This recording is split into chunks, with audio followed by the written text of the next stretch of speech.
ఎక్కడైనా ల్యాండ్ పై ఇన్వెస్ట్ చేయాలని అనుకుంటున్నారా? అయితే ఫ్యూచర్ సిటీలో ఇప్పుడే ల్యాండ్ తీసి పెట్టుకోండి. పూర్తి వివరాలకు మాకు కాల్ చేయండి. నమస్కారం. కార్తీక పురాణం 22వ అధ్యాయంలో ఉన్నాం. పురంజేయుడు తీర్థయాత్రలు చేసి వైకుంఠానికి చేరుకునే విషయాన్ని ఇందులో వర్ణించారు. జనక మహారాజు అగస్త్య మహర్షిని ఇలా అడుగుతున్నారట. పురంజేయుడు కార్తీక వ్రతం చేశాడు. పౌర్ణమి నాటి తెల్లవారుజామున నదీ స్నానం చేశాడు. ఆ తర్వాత మళ్ళీ శక్తియుక్తులు పుంజుకున్నాడు. ధర్మబలం దైవబలంతో పుణ్యవశాత్తు యుద్ధంలో గెలిచాడు. గెలిచిన తరువాత అతని ప్రవర్తన ఎట్లా ఉంది, అతను ఏం చేశాడు, ఎట్లా తను కోల్పోయిన ధర్మబలాన్ని మళ్ళీ సంపాదించుకున్నాడు అని అడిగితే అప్పుడు చెప్తున్నారనమాట అగస్త్య మహర్షి. అంటే మనం ఏదైనా ఒక మొక్కు పెట్టుకుంటాం, సమస్య వచ్చినప్పుడు భగవంతుడికి నమస్కారం చేస్తాం. దేవుడా ఎలాగైనా నన్ను ఇందులో నుంచి కాపాడు, నన్ను రక్షించు అని.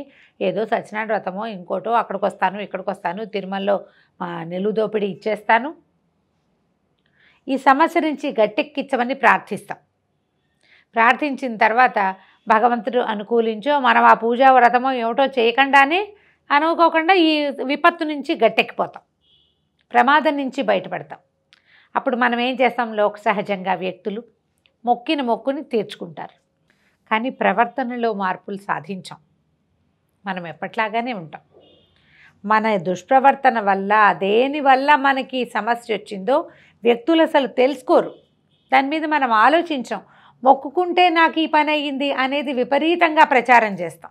అంగవరదక్షిణ చేశాను తిరుమలలో, ఆ తర్వాత ఆరోగ్యం చాలా బాగుపడింది అని చెప్పుకుంటాం. నేను కూడా చెప్తానండి, ప్రతి వాళ్ళు మనుషులు సహజంగా ఫలానా పూజ చేశాక మా సమస్య తీరింది, ఫలానా అదేదో చేశాను, ఆ ఊరు వెళ్ళాను, అక్కడ పక్షి తీర్థం అక్కడికి వెళ్ళాము, అక్కడికి వెళ్ళాక ఆరోగ్యం బాగుపడింది చెప్తాం.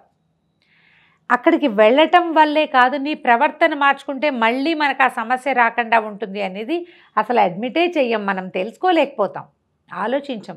కాకపోతే ఈ పురంజేయుడి ప్రస్తావన ఎందుకు మనకి పురాణంలో చెప్పబడిందంటే, ఒక దుష్ప్రవర్తన వల్ల, ఒక సరి అయిన అవగాహన లేకపోవటం వల్ల, ధర్మభ్రష్టత్వం వల్ల పురంజేయుడికి సమస్య వచ్చింది. యుద్ధంలో వెన్నిచ్చి పారిపోవలసి వచ్చింది. అయితే భగవంతుడి అనుగ్రహం అతని మీద ఉండటం వల్ల అతనికి ఇలా కార్తీక మాసంలో మాసం కదా, పౌర్ణమి కదా, నువ్వు స్నానం చేసి శుచిగా వెళ్ళి ఇది విష్ణువుని అర్చించు, ఏదో వివరం తెలియజేయబడింది. వివరం ప్రకారం చేసేసాడు. ఆ పూటకు అర్చన అయిపోయింది, మర్నాడు పొద్దున గెలిచేసాము ఇంతే అని వదిలిపెట్టేస్తే మళ్ళీ అది సరికాదు. దాన్ని సరి చేసుకోవాలంటే మన ధర్మానువర్తన సరి అయినదిగా ఉండాలి. మళ్ళీ మళ్ళీ మొక్కుకోవాల్సిన అవసరం రాకూడదు. ఆ మొక్కుకోవాల్సిన అవసరం లేకుండా నిత్యము అర్చన చేయాలి, నిత్యము భగవంతుని తలుచుకోవాలి, నిత్యము ధర్మాచరణే మన యొక్క మార్గంగా ఉంచుకోవాలని చెప్పడం కోసం అతను ఏం చేశాడు అని జనక రాజర్షితోటి మహర్షి అడిగిస్తున్నారు. అడిగితే చెప్తున్నారు చూడండి. విజయలక్ష్మిని వరించిన పురంజేయుడు సదాచార సంపన్నుడై యజ్ఞయాగాది క్రతువులు చేస్తూ దేవేంద్రుని వలె మహావైభవోపేతంగా రాజ్యపాలన చేస్తున్నాడు. విష్ణుభక్తితో కూడినందువల్ల సత్వగుణ సంపన్నుడై ప్రకాశిస్తున్నాడు. శ్రీహరిని ఏ ఏ కాలాలలో ఏ విధంగా అర్చించాలో తెలుసుకుని ఆ విధంగా ఆరాధించేవాడు. శాస్త్రం ప్రకారం చెప్తారండి, నా విష్ణు పృథ్వీపతి అని. పృథ్వీపతి ఎవడైతే రాజో వాడు సాక్షాత్తు విష్ణువు అని. విష్ణువు కాని వాడు రాజు కాలేడు అని. రాజు అయ్యాడంటే వాడు విష్ణు స్వరూపమే, విష్ణువు యొక్క అంశావతారంగా అతన్ని భావించవలసి ఉంటుంది. అయితే ఎవరైతే విష్ణువు అంశ అయ్యాడో అతన్ని భూమి భర్తని కొలిచినట్టుగా కొలుస్తుందని, అతనికి కావలసినవన్నీ ఇస్తుందని చెప్తారు. ఇప్పుడు రాజు తను చాలా కాలం పాటు పృథ్వీపతిగా ఉండాలంటే అతను విష్ణువుని ఆరాధించాలి. విష్ణువుని ఆరాధిస్తేనే, విష్ణువు ఎట్లా తన గర్భంలో 14 భువన భాండాలని పెట్టి పోషిస్తాడో అట్లా రాజు తన రాజ్యాన్ని గర్భంలో ఉంచి పోషించినట్లుగా అన్ని రకాలుగాను భూమిని పోషించాలి. దాంట్లో పంటలు పండించడము, చెరువులు తవ్వించడము, బావులు తవ్వించడము, మొక్కలు పెట్టడము, నాటడము, రైతులను ఆదుకోవటము, సైన్యాన్ని చక్కగా చూసుకోవటం, అందరికీ జీతభత్యాలు ఇవ్వటంతో పాటుగా రాజన్నవాడు యజ్ఞయాగాదులు చేయాలి, చేయించాలి, గోబ్రాహ్మణ సేవ చేయాలి, గోబ్రాహ్మణుల్ని రక్షించి తీరాలి. వీళ్ళిద్దరినీ రక్షిస్తేనే రక్షించబడిన గోవు వల్ల ధర్మం నిలబడుతుంది.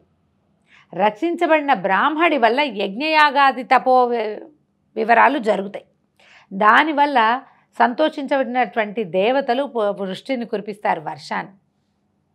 సకాలంలో ఋతువులలో ఏ ఋతువుల్లో ప్రపంచం ఎలా ఉండాలో ఆయా ఋతువుల్లో ఆ రకంగా ఉంటుంది యజ్ఞము లేదా హోమము వల్ల. ఆ క్రియలు సజావుగా చేయగలిగిన వాడు కేవలము బ్రాహ్మణుడే. కాబట్టి రాజు బ్రాహ్మణ సేవ తప్పకుండా చేయాలి. ఏ బ్రాహ్మణుడు ఏది ఆశిస్తే అది ఇవ్వాలి, ఏది ఆదేశిస్తే అది చేయాలి. ఆ కాలం ఇలాగుండేదన్నమాట. అయితే ఈయన విష్ణువారాధన విశేషంగా చేసేవాడు పురంజయుడు. ఏం చేసేవాడు, ఎక్కడెక్కడ ఏ క్షేత్రాల్లో భక్తవరదుడైన శ్రీహరి ఏ రూపాలలో వెలసి అనుగ్రహిస్తున్నాడో యాత్రికులని మునులని బాగా కనుక్కునేవాడు. ఫలానా క్షేత్రంలో విష్ణువాలయం ఉంది అనగానే ఆ విష్ణువాలయం దాని గురించి వివరం కనుక్కుని అక్కడికి కొంత ధనాన్ని దానంగా పంపించేవాడు. స్వామికి సేవాకాలానికి దానం అనకూడదు, స్వామి సేవకి వినియోగించడానికి ధనం పంపించేవాడు. అవకాశాన్ని బట్టి తమ సమీపంలో ఉన్న అన్ని విష్ణువాలయాలు అతను చూశాడు, అన్ని విష్ణువాలయాల్ని ఉద్ధరించాడు. కానీ అతనికి తృప్తి కలగలేదు. విష్ణువుని సేవించవలసిన అంశమేదో ఒకటి మిగిలిపోయిందని ఒక దిగులు ఉండేదట అతనికి. పూర్తిగా సేవిస్తున్న సంతోషం కలగల. అయితే నిరంతరము ఏ క్షేత్రానికి వెళ్ళి శ్రీహరిని సేవించుకుందామా అని పరితపిస్తూ ఉండేవాడు. ఇంకా ఏదో సరిగ్గా సేవాకాలం జరపట్లేదని అనిపించేది. అయితే ప్రతి వాళ్ళని అడిగేవాడు, ఇంకేమైనా విష్ణువాలయాలున్నాయా, ఇంకెక్కడైనా విష్ణువుని విశేషంగా సేవించే క్షేత్రం ఉందా, ఎక్కడ అని అడుగుతుంటే ఒకనాడు ఈయనకి ఆకాశవాణి వినిపించిందట. కావేరీ నదీ తీరంలో శ్రీరంగం అనే పుణ్యక్షేత్రం ఉంది. అక్కడ శ్రీహరి శ్రీరంగనాథుడనే పేరుతోటి విలసిల్లుతున్నాడు. భక్తజనుల మనసులోని కోరికలు తీర్చి భక్తకోటిని తరింపచేస్తున్నాడు. భూలోక వైకుంఠమైన ఆ శ్రీరంగ క్షేత్రానికి వెళ్ళి రంగనాథుడిని అర్చించు, నీ జన్మ చరితార్థమవుతుంది, నీకు విష్ణులోక ప్రాప్తి లభిస్తుంది అని వివరించింది. అయితే ఇప్పుడు ఇది రాముల వారి కాలమని మనం అనుకోవడానికి వీల్లేదండి. శ్రీరంగంలో మనం చూసేటువంటి రంగనాథ స్వామికి శ్రీరాముల వారు అర్చించిన స్వరూపమని, ఆ స్వరూపాన్ని ఆ రంగనాథ స్వామిని నిత్యము అర్చించటానికి రాముల వారే స్వయంగా విభీషణుడికి సమర్పించారని, ఆ సమర్పిస్తున్న సమయంలో ఆయన తన లంకకి తీసుకువెళ్తూ మధ్యదారిలో ఆ విగ్రహాన్ని భూమి మీద పెట్టి ఆయన సంధ్యవార్చుకోవడానికి వెళ్తే ఆ స్వరూపం స్వామి అర్చావతారంగా అక్కడ నిలబడిపోయాడని శ్రీరంగంలో ఇలాంటి ఒక గాథ వింటాం. అంటే ఇది శ్రీరంగం ఉంది అంటే ఆ కల్పంలో కూడా రాముల వారు ఉన్నట్టే చెప్పుకోవాలి మనం ఆ సమయంలో కూడా. అయితే ఈ మాటలు విన్నాడు, విష్ణులోక ప్రాప్తి లభిస్తుంది. రంగనాథ స్వరూపం అంటే మామూలుగా స్వరూపాలు, దేవతా స్వరూపాలు 3 రకాలుగా ఉంటాయి. ఒకటి స్థానక భంగిమలో నిలబడిన స్వరూపంలో ఉంటారు శ్రీ వెంకటేశ్వర స్వామి వారు. తర్వాత కూర్చున్న భంగిమలో ఉంటారు, ఆసీన భంగిమలో. ఈ ఆసీన భంగిమలో ఉన్నవి మనకి కేశవ స్వామి దేవాలయాలు అవి కనిపిస్తాయి. వెంకటేశ్వర స్వామి వారితో పాటుగా వేణుగోపాల స్వామి ఆలయాలు అవన్నీ, నరసింహస్వామి కూడా నిలబడి ఉన్నటువంటి స్వరూపాల్లో చాలా దేవాలయాల్లో కనిపిస్తాడు. ఒకటి ఆ భంగిమ, నిలబడిన భంగిమ, స్థానక భంగిమ అంటారు. రెండోది ఆసీన భంగిమలో మనకి యోగనరసింహస్వామి యోగపట్ట బంధంలో కూర్చున్నట్టుగా కనపడతాడు, అది రెండో భంగిమ. అయితే మూడవ భంగిమ శయన భంగిమ, శయన విగ్రహాలు కనిపిస్తాయి. ఈ శయన భంగిమలో ఉండేవాడు సాధారణంగా శేషతల్పసాయి అయినటువంటి విష్ణువే ఆ స్వరూపంలో మనకి దర్శనమిస్తాడు. మనం శివస్వరూపాలు ఎక్కడ విగ్రహ రూపంగా అర్చన జరగదు. మన ప్రాంతం అంతా లింగరూపిగానే శివుడు అర్చించబడతాడు. ఈ స్వరూపంలో చతుర్భుజుడైనటువంటి విష్ణు స్వరూపాలలో అర్చించబడేవాడు మనకి కేవలము ఈయనే కనిపిస్తాడు. అయితే ఈ ఆ స్థానక ఆసీన భంగిమలు కాకుండా శయన భంగిమలో రంగనాథుడుగా మహావిష్ణువు వైకుంఠంలో ఎలాంటి స్వరూపంలో ఉంటాడో అదే స్వరూపంలో దర్శనమిచ్చే ఈ శ్రీరంగం గురించి ఎన్నో కథలు విన్నాడు పురంజయుడు. ఇప్పుడు శ్రీరంగం ఎక్కడుందండి, దక్షిణం వైపు ఉంది, తమిళనాడులో కదా ఉన్నది. మనకి పురంజయుడు ఉన్నది ఎక్కడ, అయోధ్య నగరం, అది ఎక్కడుంది, దేశానికి రెండో వైపు ఉంది. అయితే ఈయన అప్పటి నుంచి ప్రతి వాళ్ళని ఈ ఓబు కాళ్ళు ఉప్పకు నీకు డబ్బులు రావు, ఒకటి నాకు డిస్టర్బింగ్గా ఉంది. అయితే అక్కడి నుంచి శ్రీరంగాన్ని రావడానికి ఆయన చాలా ప్రయత్నం చేసుకున్నాడు. ప్రతి వాళ్ళని తన దగ్గరకు వచ్చినటువంటి, అంటే తన రాజ్యానికి వచ్చినటువంటి అనేక ఋషులని, మునులని, మహానుభావులందరినీ ప్రశ్నించేవాడు. రంగనాథ స్వరూపం ఎలా ఉంటుంది, కావేరీ నదీ తీరం ఎలాంటిది, అక్కడ ఎట్లా ఉంటుంది, ఆ దేశం ఎలా ఉంటుంది, ఎందుకంటే భాష వేరు. అయోధ్య నగరంలో సంస్కృతము హిందీ మాట్లాడే కాలం అది, హిందీ లేదేమోలేండి, సంస్కృతం మాట్లాడుతూ ఉంటారు. ఇక్కడ తమిళనాడు దగ్గరకు వచ్చేసరికి ఇక్కడ భాష వేరు కదా, ద్రవిడ భాష మాట్లాడతారు. అందుకని వచ్చిన మునులని ఋషులని ప్రతి వాళ్ళని ఆయన శ్రీరంగం గురించి ప్రశ్నించేవాడు, పలు విధాలుగా పరితపించేవాడు. ఎప్పుడెప్పుడు రంగనాథ స్వామి దర్శనం చేస్తానా అని ఎన్నో విధాలుగా ప్రయత్నం చేసి ఎట్టకేలకి ఇక్కడికి బయలుదేరి వచ్చాడనమాట. రాజ్యభారాన్ని తన మంత్రులకు అప్పచెప్పేసి శ్రీరంగనాథుడి దర్శనానికి బయలుదేరాడు. ఎంతకాలమో పట్టిందట ప్రయాణం. దారి రోడ్డు మీద చేయాలి కదా, దారి రథాల మీద వెళ్ళేవాళ్ళు. ప్రతిరోజు సాయంకాలం అవ్వగానే ఎక్కడైనా విడిది చేయటం, ఆ ప్రాంతంలో ఉన్న ఒక్కొక్క చిన్న చిన్న ఉన్న అనేక రకాల ఆలయాల్ని దర్శనం చేస్తూ తన తోటి తెచ్చినటువంటి అశేష సంపదని ప్రతి దేవాలయంలోనూ సేవాకాలానికి అర్పిస్తూ అంత భక్తిపరుడైపోయాడనమాట. అర్పిస్తూ క్రమంగా ఇంకా దారిలో సమస్తమైన పుణ్యతీర్థాల్లోనూ స్నానదాన జపతపాదులు చేసుకుంటూ సంధ్యావందనం చేస్తూ మొత్తానికి శ్రీరంగం వైపుగా ప్రయాణిస్తూ కావేరీ నదీ తీరాన్ని చేరుకున్నాడు. కావేరీ నదీ తీరం అంటే అది ఇట్లా 2 నదుల సంగమ స్థానం అని, ఒక ద్వీపంలాగా ఉంటుందని, ఆ ద్వీపంలో ఈయన స్వామి కావేటి రాయుడు నివసిస్తాడని, కావేటి రంగడు కావేటి రాయుడు అంటారు రంగనాథ స్వామిని.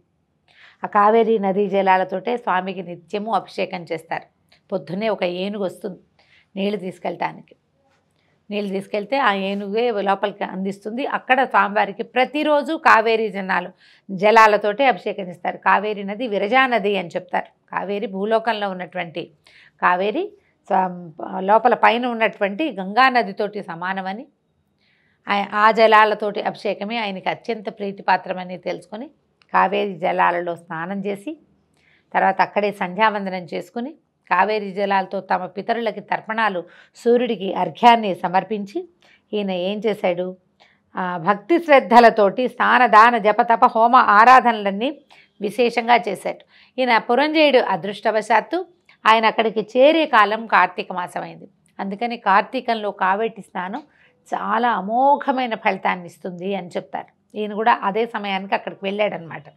అక్కడే ఉండి 1 నెల రోజుల పాటు కార్తీక మాస విధులని పూర్తి చేసుకుని 1 నెల రోజులు నిత్యము స్వామిని దర్శించి కావేరీ నది స్నానాన్ని నిత్యము చేసి 1 నెల రోజుల తర్వాత తిరిగి మళ్ళీ అయోధ్య నగరానికి చేరుకున్నాడట.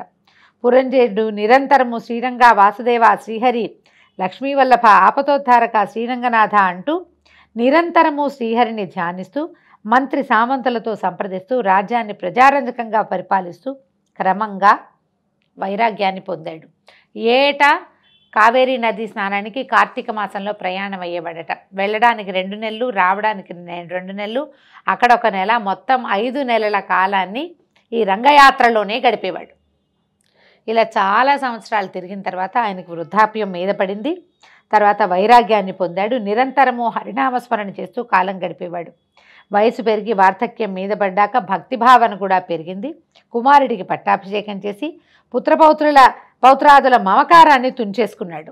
అంటే పిల్లాడికి పట్టాభిషేకం చేశాక ఇంకక్కడ ఉండల, మనవలు పుడతారు చూడాలి, మునిమనవుడు రాజ్యం చేస్తాడు చూడాలి, తరతరాలకి సంపద వృద్ధి పొందాలి, ఇలాంటి మానవ సహజమైనటువంటి ఆలోచనలని తుంచేసుకున్నాడు ఆయన.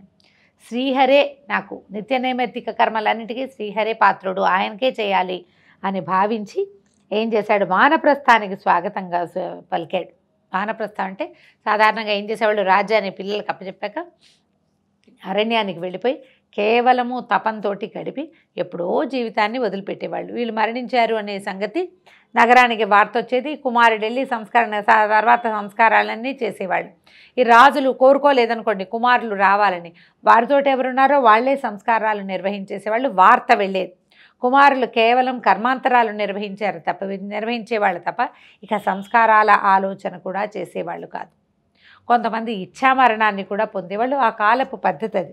ఈయన వానప్రస్థాన్ని స్వీకరించి వానప్రస్థం కోసం మళ్ళీ కావేరీ నదీ తీరంలో ఉన్న శ్రీరంగపట్నానికే వెళ్ళిపోయాడట. శ్రీరంగానికి వెళ్ళి ప్రతిదినము పూజాధికాలతో కాలం గడుపుతూ శరీరాన్ని వదిలిన పురంజయుడు సాయుధ్యముక్తిని పొందాడు, వైకుంఠాన్ని చేరుకున్నాడట. దీంతో 22వ రోజు పారాయణ అయిపోయింది. మళ్ళీ చెప్తాం. దీంతో 22వ రోజు పారాయణ పూర్తయింది. రేపొద్దున్న 23వ రోజు పారాయణతో మళ్ళీ కలుసుకుందాం. నమస్కారం.